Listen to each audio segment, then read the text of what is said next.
অন্নপূর্ণার ব্যাপারে আমি 3টে কোশ্চেন নিয়ে আজকে আপনাদের কাছে উত্তর দিতে এলাম। তো আশা করি আপনাদের যে সকল কোশ্চেনগুলো খুব ঘুরছে মাথার মধ্যে, সেই কোশ্চেনের উত্তরগুলো আজকে পেয়ে যাবেন। তো আপনাদের প্রথম কোশ্চেন হচ্ছে, যারা অফলাইনে ফর্মগুলো জমা দিচ্ছেন তাদের অনলাইনে ফর্ম জমা দিতে হবে কিনা, বা অনলাইন করলে অফলাইন করতে হবে কিনা। তো এক কথায় উত্তর না। যারা অফলাইনে দিচ্ছেন তাদের আর অনলাইন করার কোনো প্রয়োজন নেই, আর যারা অনলাইন করছেন তাদের অফলাইনে দেওয়ার কোনো প্রয়োজন নেই। কারণ আপনি যদি অফলাইনে দিয়ে থাকেন, সেটা অটোমেটিকই আপনি যেই দপ্তরে দিয়েছেন তারাই অনলাইন করে দেবে। তো আপনাকে আর কিচ্ছু করতে হবে না, আপনি ওই ব্যাপারটাকে টোটালি ইগনোর করে যান।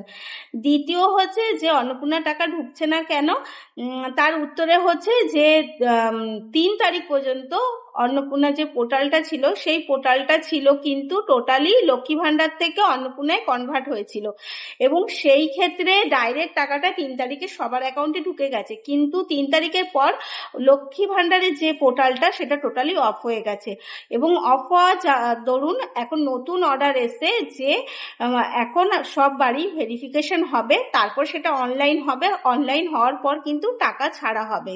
তো আপনাদের প্রত্যেককে একটু ধৈর্য ধরতে হবে।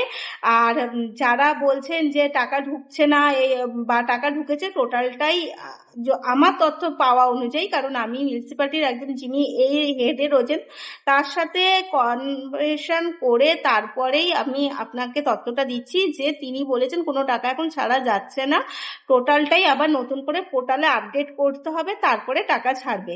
আর যারা অলরেডি 3 তারিখে টাকা পেয়ে গেছেন, তারা যদি জুলাইতে টাকাটা না পান, তাহলে কিন্তু এটা নিয়ে কোনো আতঙ্কিত হবেন না, তাদেরও ভেরিফিকেশন হবে, নতুন পোর্টালে তাদেরও নাম তোলা হবে, তারপর তারাও টাকাটা পেয়ে যাবেন।